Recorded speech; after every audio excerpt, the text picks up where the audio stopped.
Eu não sei aqui quem gosta de ficar assistindo os Jogos Olímpicos, até Paralímpicos eu não estou conseguindo acompanhar muito, mas as Olimpíadas eu consegui de vez em quando dar uma parada e é muito legal a gente assistir. E eu entendo que a razão de a gente ficar tão motivado para assistir esses jogos é porque a gente vê os atletas ali dando o máximo de si, não é? Buscando, quem sabe, a perfeição, se é que alguns acreditam que pode alcançá-la. Mas com certeza todos estão ali buscando superação, buscando dar o máximo de si. E a gente, ser humano, tem essa obsessão pela perfeição, pela excelência, pela virtude, por aquilo que é bom. Isso cativa a gente. Tem uma razão teológica para isso, acima de todas. Nós fomos feitos muito bons por Deus. Será que isso é alguma heresia humanista? A palavra fala lá em Gênesis capítulo 1, verso 27, que Deus criou o ser humano e a sua imagem e semelhança, e depois Deus viu que tudo que Ele criou era muito bom. Quando Ele falou isso, Ele já tinha criado o ser humano também, só que o ser humano não tinha pecado. Ou seja, Deus nos criou para a perfeição e para a excelência, por isso é natural que a gente nunca se conforme com menos do que isso. Por isso que há em nós esse desejo pela correção, e pela beleza e pela excelência. Mas a Bíblia ensina também, depois em Gênesis 3, que o homem caiu, não é? E a partir da queda do homem, Paulo vai citar um salmo em Romanos 3 para dizer que não há um justo, não há nenhum sequer, todos se fizeram inúteis, não há quem busque a Deus, não há nenhum sequer, porque todos pecaram e carecem da glória de Deus. Carece é não ter, é estar destituído da glória de Deus. Ou seja, nós fomos criados à imagem e semelhança de Deus, fomos criados dotados da glória de Deus, capazes de refletir coisas tão maravilhosas da parte de Deus, mas essa beleza e essa glória foram de algum modo suprimidas. Parece que a gente perdeu elas. E aí, hoje a gente vive nessa tensão entre a gente ter sido criado para a perfeição, mas a gente tem que lidar com nossas imperfeições todo dia. A gente tem que procurar se aperfeiçoar enquanto a gente já tem uma natureza tão afetada pela queda. E aí, Paulo, lá em 1 Coríntios 9, vai comparar a vida cristã à vida de um atleta. Ele fala assim, o atleta, ele está em busca de excelência, ele quer perfeição, ele se esmera ao máximo, ele se disciplina, ele submete o seu corpo de tal forma que ele venha a alcançar o prêmio. Essa é a busca do atleta. Ele está falando, a gente como cristão também, a gente sabe que a gente foi feito para a glória de Deus, a gente sabe que a gente foi criado para refletir a imagem e semelhança de Deus, e hoje, com a realidade do pecado, a gente tem que agir como um atleta, se disciplinando, para ver as virtudes do Espírito Santo, e a glória de Deus ser restaurada em nós. E isso só foi possível porque Jesus morreu por nós.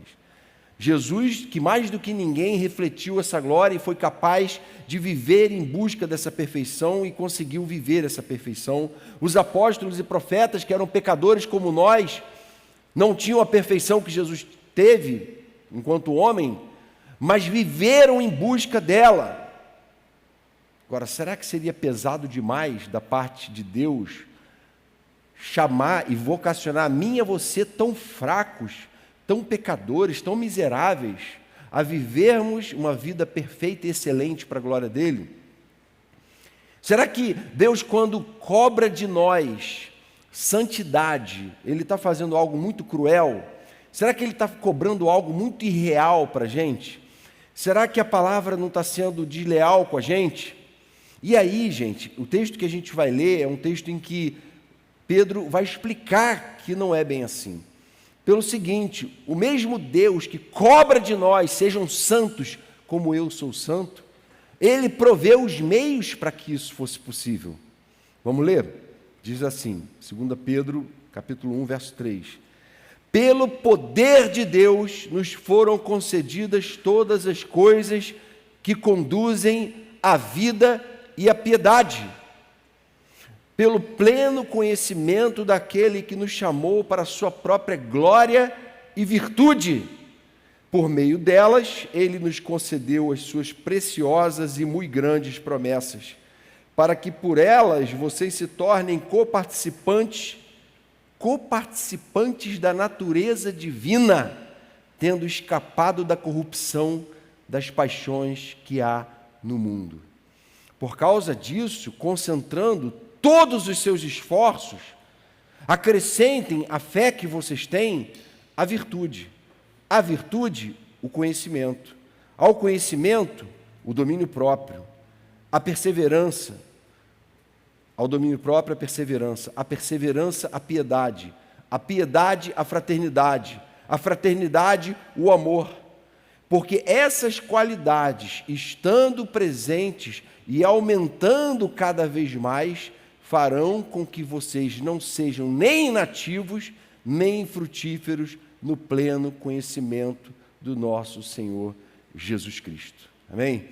Então, mais um texto muito claro da parte de Deus, em que Pedro escreve para uma igreja debaixo de perseguição, para uma igreja que estava sofrendo muito, e Pedro está lembrando aquela igreja, falando assim: olha, vocês têm uma vocação para ser santos e para serem produtivos. Nunca desistam de viver na contramão de todo esse sistema. Nunca desistam de viver separados para Deus. Nunca se acomodem a uma vida que não frutifica para Deus. Nunca se acomodem com uma vida destituída da virtude e da glória de Deus, mas busquem em Cristo a restauração dessa glória. E aí ele vai dar 3 lições, pelo menos que eu organizei aqui para a nossa meditação nessa noite. A primeira lição que ele traz é que a gente já tem tudo que a gente precisa para viver para a glória de Deus. Está nos 2 primeiros versículos que a gente leu aí. Ele diz o seguinte: pelo poder de Deus.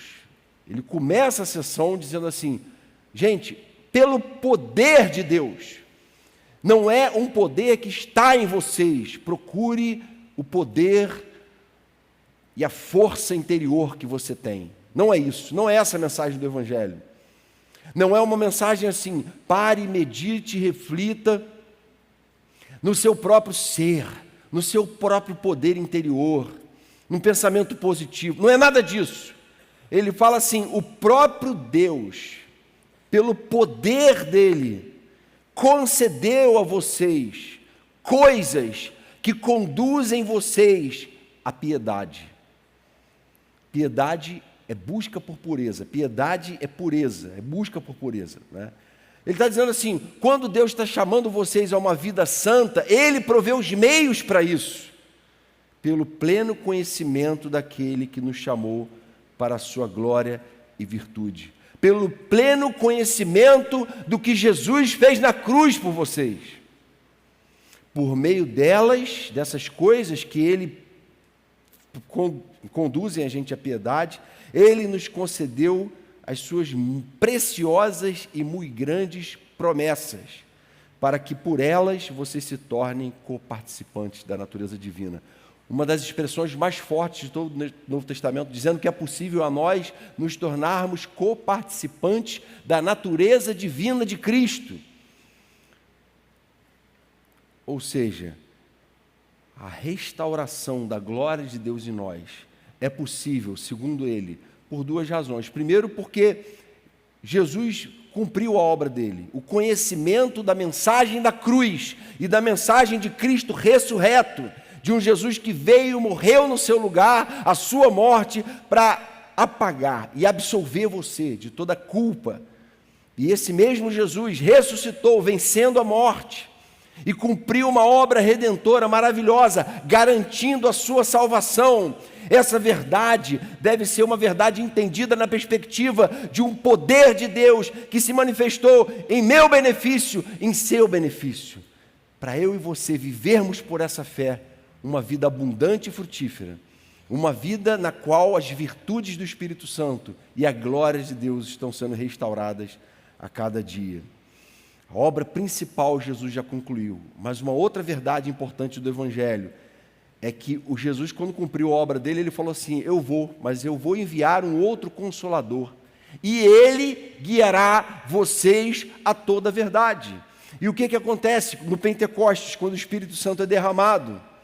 Jesus promete assim: vocês vão receber poder quando descer sobre vocês o Espírito Santo, e vocês vão ser minhas testemunhas. Vocês vão ser capazes de testemunhar da verdade do Evangelho, não por algo que haja dentro de vocês, inato a vocês, mas por algo que vai ser dado a vocês, a presença do próprio Deus na pessoa do Espírito Santo. Cumprindo a profecia de Joel, capítulo 2, verso 28, eu derramarei do meu Espírito sobre toda a carne.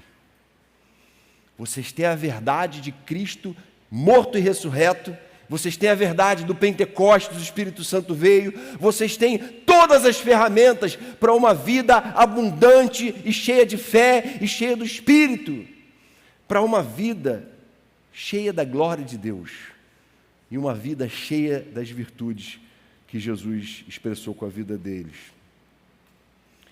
E essas duas verdades, elas nos tornam coparticipantes da natureza divina. A gente passa a participar da natureza.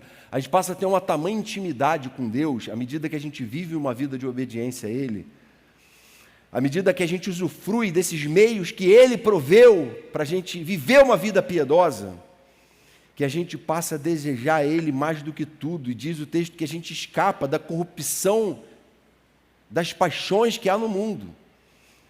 E do mesmo jeito que o pecado afasta a gente de Deus, a busca por pureza aproxima a gente de Deus. E quanto mais a gente diz não para certos pecados, mais perto a gente se sente de Deus. E mais alinhado com a forma de Deus pensar a gente se torna. E mais desejo a gente tem pelas coisas de Deus. E mais desejo por relacionamento com Ele em oração. E mais desejo por ler a palavra e meditar nela. E mais desejo de ouvir a pregação do Evangelho. E aí, irmãos, é claro que essa primeira lição aqui fala sobre esse poder que vem sobre nós, sobre a provisão de Deus.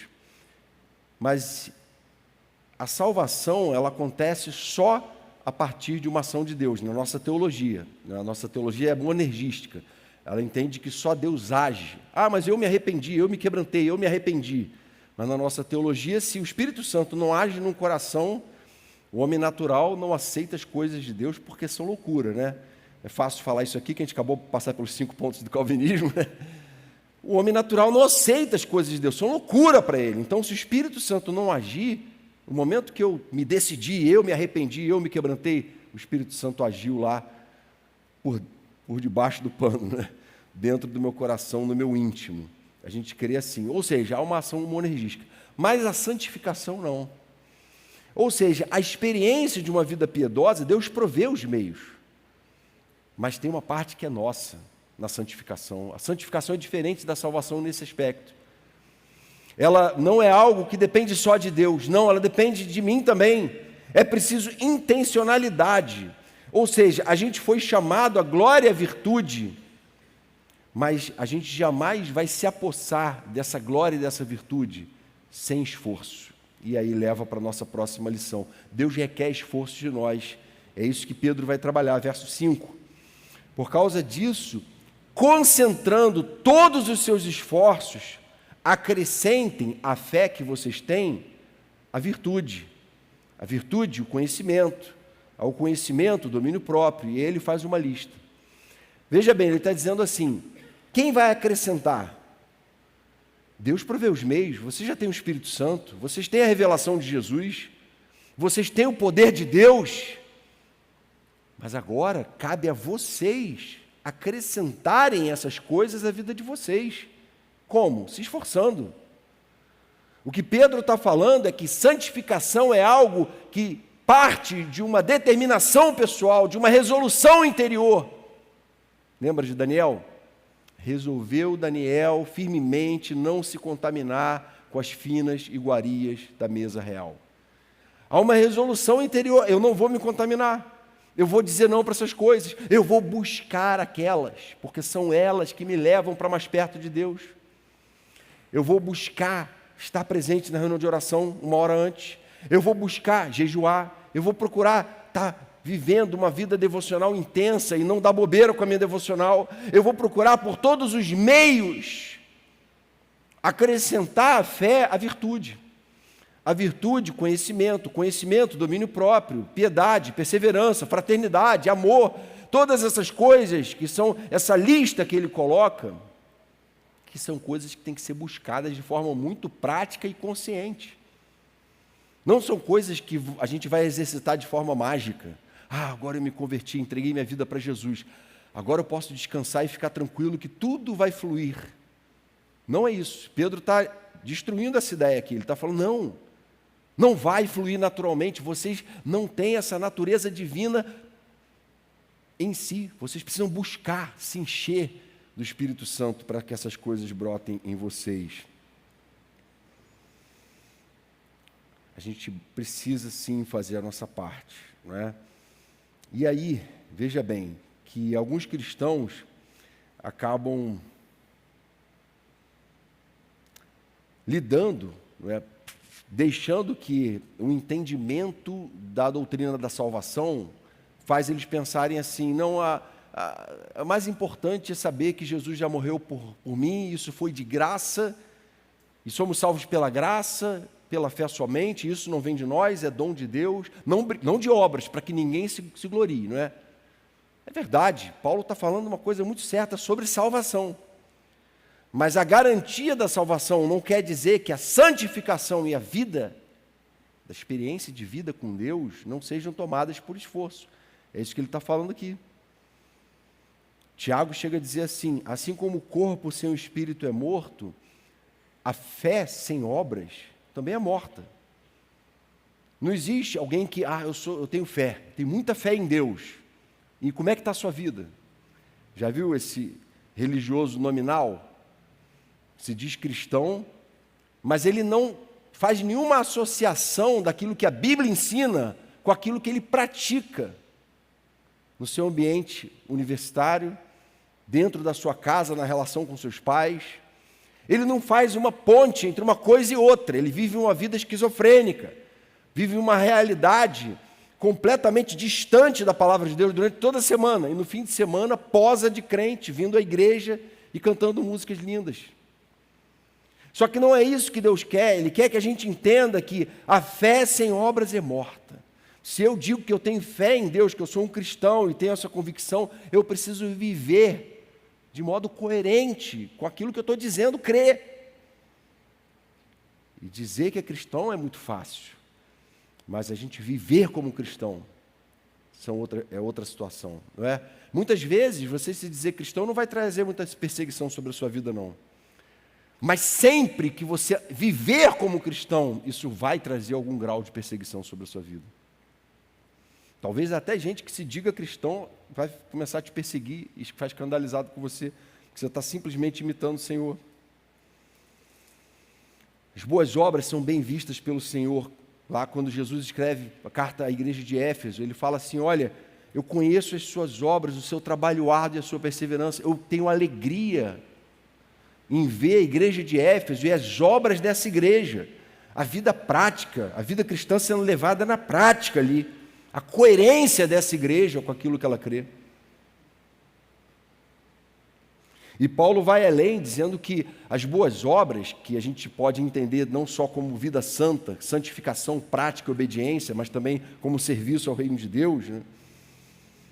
Paulo diz assim, nós fomos criados em Cristo Jesus para as boas obras, as quais Deus preparou de antemão para nós as praticarmos. Deus estabeleceu a justiça, a verdade e a virtude para a gente viver nessas coisas. Não tem sentido nenhum alguém se dizendo cristão não viver uma verdadeira luta pessoal, diária, por viver em obediência a Deus. Isso é inadmissível. Santificação é o lado visível da salvação, não é?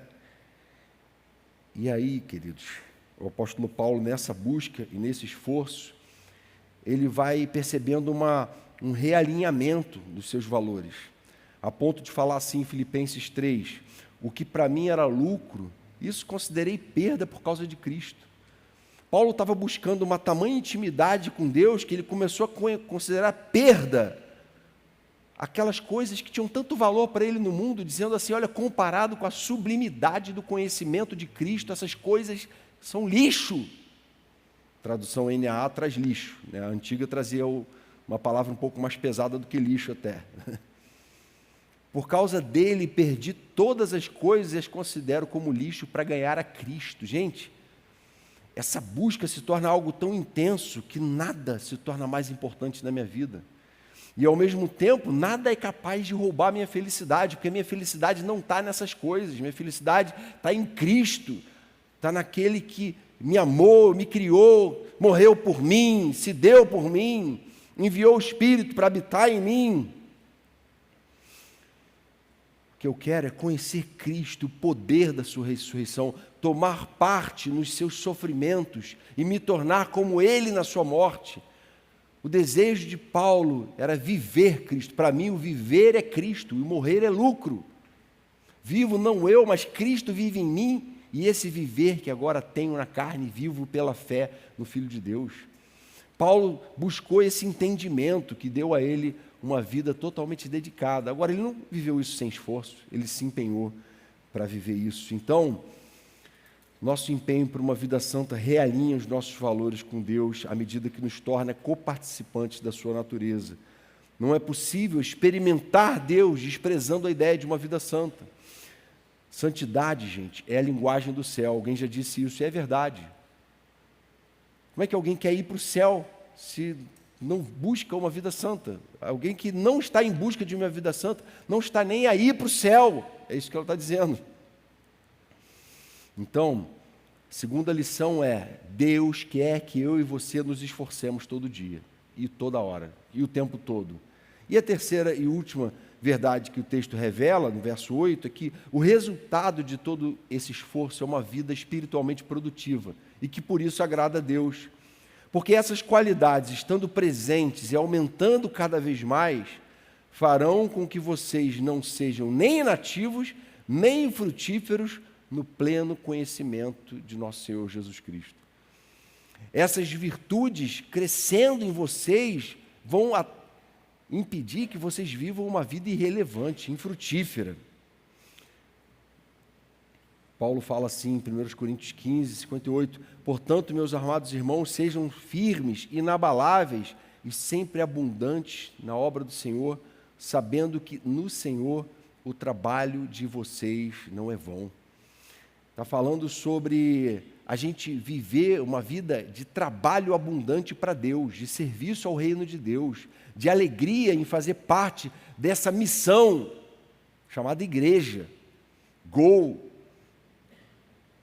E aí alguns cristãos vivem como se isso fosse uma coisa opcional. O modo como eu estou vivendo minha vida, ninguém tem nada com isso. Se eu estou servindo a Deus e usando os dons e talentos que Ele me deu, isso é um assunto meu com Deus. Eu vivo do jeito que eu quero, eu administro meu tempo do jeito que eu quero. E aí, quando a gente vai para a parábola dos talentos em Mateus 25, a gente percebe que a palavra de Jesus para aqueles que tinham multiplicado os seus talentos é a seguinte: muito bem, servo bom e fiel. Você foi fiel no pouco, eu o porei sobre o muito. Venha e participe da alegria do seu Senhor.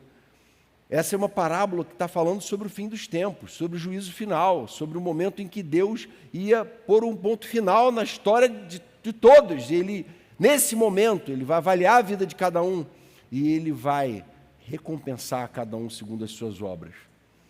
E Ele está dizendo aqui que aqueles que são fiéis e aqueles que multiplicam aquilo que têm, Ele se alegra tanto que Ele vai dizer no último dia: venha e participe da alegria do seu Senhor. Veja bem, gente, alguns podem dizer assim: não, então ele está dizendo que a salvação vai ser por causa disso. Não, não é isso. É que os salvos sempre vão servir. Os salvos sempre vão buscar dar frutos. Os salvos sempre vão viver para a glória de Deus, uma vida frutífera para o reino de Deus. Mas os inúteis, ele fala assim: lancem-no para fora, nas trevas, ali haverá ranger de dentes e choro. Choro e ranger de dentes.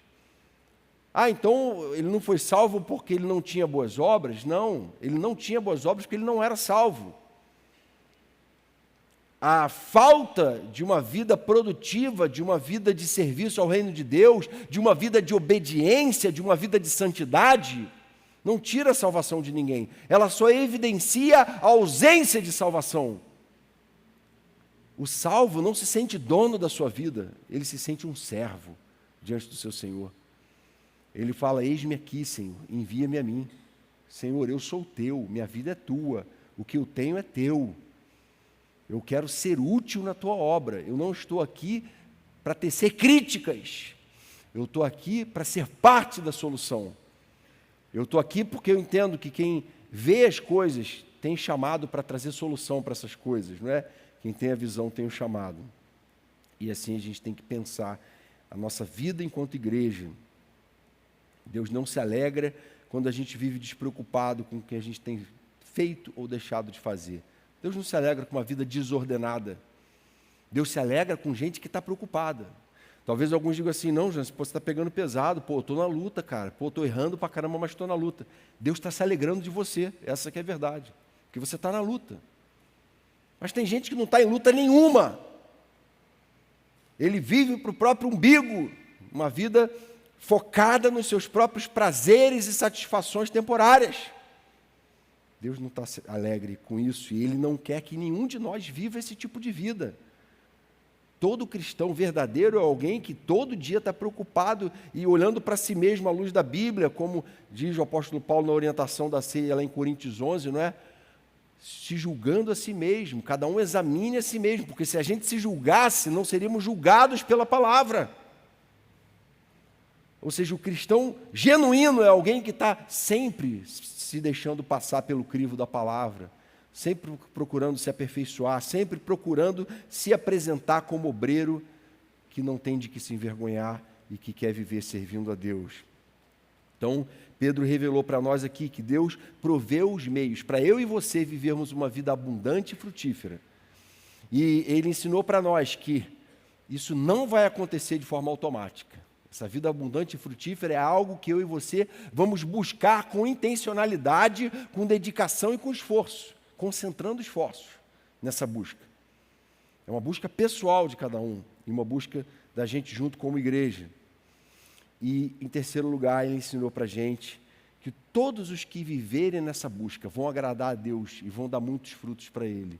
Então, algumas aplicações. Primeira aplicação: anime-se com o fato de que o mais importante você já recebeu de graça. Estava pensando ali, enquanto eu preparava a mensagem, gente, se a gente tivesse a devida consciência do que Jesus fez por nós, se eu, Jonatas, tivesse a devida consciência do fato de que Jesus não só morreu por mim, ressuscitou, venceu a morte, enviou o Espírito Santo habita em mim, não ia ser necessário nem mesmo eu ouvir pregações mais. Tamanha o quebrantamento, tamanho o desejo, a dedicação que eu viveria na presença de Deus em busca dEle. Mas por que é importante ainda?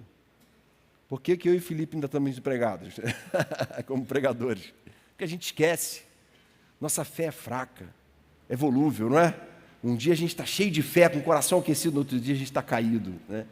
A gente é instável, por isso Deus coloca profetas no nosso meio para sacudir a gente, alertar a gente, falar: acorda, para de viver para si mesmo, para de viver uma vida infrutífera. E a gente precisa dessa chacoalhada. A gente precisa constantemente ser lembrado de que o mais importante já foi conquistado na cruz, de que o Espírito Santo é o próprio Deus vivo, vivendo em nós, e que por isso nós somos um reino de sacerdotes. Não são os pastores que são sacerdotes, isso é bíblico, não são eles. Eles têm um dom específico.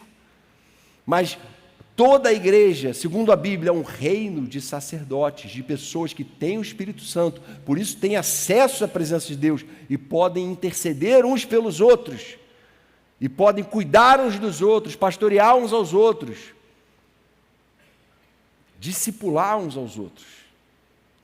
E essa responsabilidade está sobre todo cristão, sobre toda a igreja.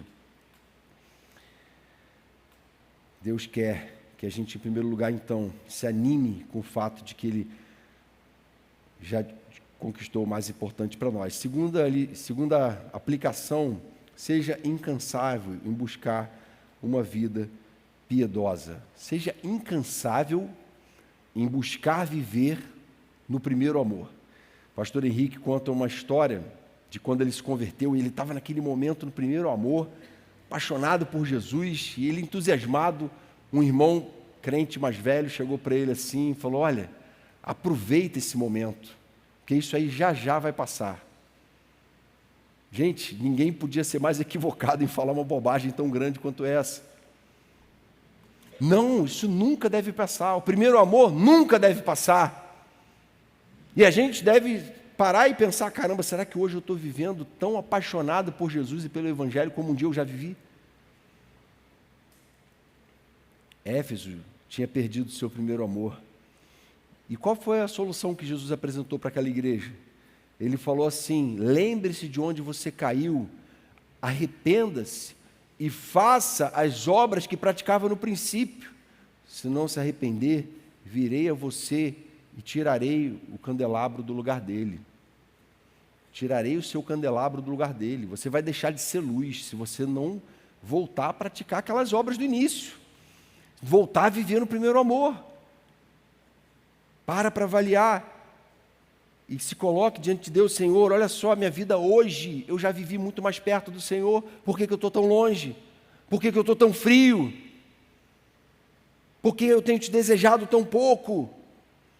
Por que eu deixei esse pecado entrar na minha vida?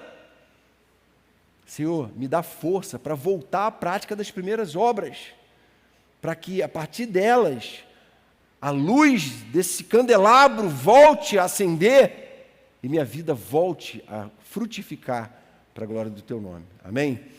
Então, Paulo fala assim em Filipenses 4, irmãos, tudo que for verdadeiro, tudo que for respeitável, tudo que é justo, tudo que é puro, tudo que é amável, tudo que é de boa fama, se alguma virtude há, se algum louvor existe, seja isso o que ocupe o pensamento de vocês. Encham a mente de vocês daquilo que é produtivo. Às vezes, cara, você vai deixar de seguir certos canais. Às vezes tem culturas que são até boas, não são em si mais, não estão nem necessariamente te influenciando para o pecado. Mas você está valorizando demais aquilo está tomando um tempo, um espaço no seu HD enorme, consumindo sua memória RAM ali. Você, caramba, eu preciso focar em coisas que vão ocupar minha memória RAM, me aproximando mais de Deus. Entretenimentos lícitos, humor, coisas boas que a gente não tem problema nenhum a gente buscar em alguma medida essas coisas, mas que podem estar consumindo um tempo enorme que está distanciando a gente de Deus. Então, seja incansável em buscar uma vida piedosa, seja incansável em buscar viver no primeiro amor e nunca se conformar com menos do que o primeiro amor. E uma última lição: nunca se conforme com uma vida sem frutos também. O que você está fazendo? Não é? O que você tem deixado de fazer? O que você tem produzido? Qual o legado que você está deixando? Qual o impacto que você está causando? Qual a imagem que as pessoas estão tendo de você? A imagem de alguém dócil, de alguém sábio, de alguém humilde, de alguém que reflete Cristo. E a gente tem que, isso aí é uma reflexão que a gente tem que fazer todo dia. Caramba, Senhor, nesse lugar que eu estou estudando, que eu estou trabalhando, que eu estou morando, eu quero que as pessoas me conheçam como alguém santo, como alguém que vive uma outra realidade, que vive a realidade do céu, como alguém que é coparticipante da natureza de Cristo, da natureza de Deus, como alguém que vive cheio do Espírito Santo, como alguém que conhece a palavra, crê naquilo que ela ensina e busca viver assim, como alguém que tem dado frutos. Lembrando que fruto não é só aquilo que a gente faz, e Deus quer que a gente faça, quer que a gente produza assim, mas fruto é também, muitas vezes, aquilo que a gente deixa de fazer, não é? É santificação, é obediência, é vida prática, boas obras. E Deus quer que a gente viva uma vida de frutificação para a glória dele. Vamos fazer uma oração? Senhor querido, obrigado pelas verdades que esse texto nos trouxe à memória aqui, do fato de que a Tua glória pode ser restaurada em nós pelo poder do Teu Espírito Santo, agindo em nós, Tua glória pode ser restaurada em nós à medida que nós entendermos o chamado do discipulado cristão. Entendermos que há promessas para aqueles que aceitam ser discípulos de Jesus e vivem buscando a imitação do caráter de Cristo. Vem santificar cada um de nós aqui, vem nos fazer desejar o que é puro, o que é santo, vem nos fazer impregnar nossas mentes e corações daquilo que nos aproxima do Senhor. Vem nos dar sabedoria para a gente administrar o nosso tempo em dias maus. Vem nos fazer sábios, Senhor, para lidar com a internet, para lidar com amizades, com namoro, com relacionamentos, para lidar com o nosso ministério na igreja. A gente quer viver uma vida de abundante produtividade para a glória do Teu nome. Mas a gente sabe que o Senhor não aceita nenhuma produtividade que não seja fruto de santidade.